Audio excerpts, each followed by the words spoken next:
Pwede po ba gumamit ng epoxy floor paint ipapatong sa lumang tiles ng CR? So, buddy, pwede namang gumamit ng epoxy paint na ipapatong mo dun sa lumang tiles ng CR, basta gumamit ka lang ng bonding agent. So, ang recommended na bonding agent ko dyan ay Build Right Surfix SCA. Ito kasi ay kahit makinis na yung tiles mo, ipapahid mo lang siya. Basta take note, kailangan malinis muna, free of dust, saka mo siya ipapahid.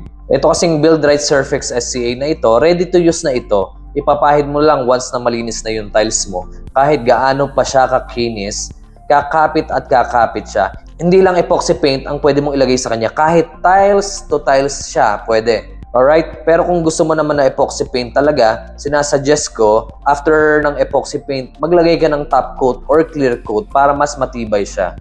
Kasi kapag ginamit mo to, hindi ka na magre-remove ng tiles, hindi ka na magde-demolish ng floor tiles or wall tiles, diretso pahid. Ibig sabihin, hindi ka na mag-a-add ng labor cost para sa demolition and hauling ng materials. Kaya gumamit ka na ng Build Right Surfix SCA. And this is Yuri, magtanong para sigurado.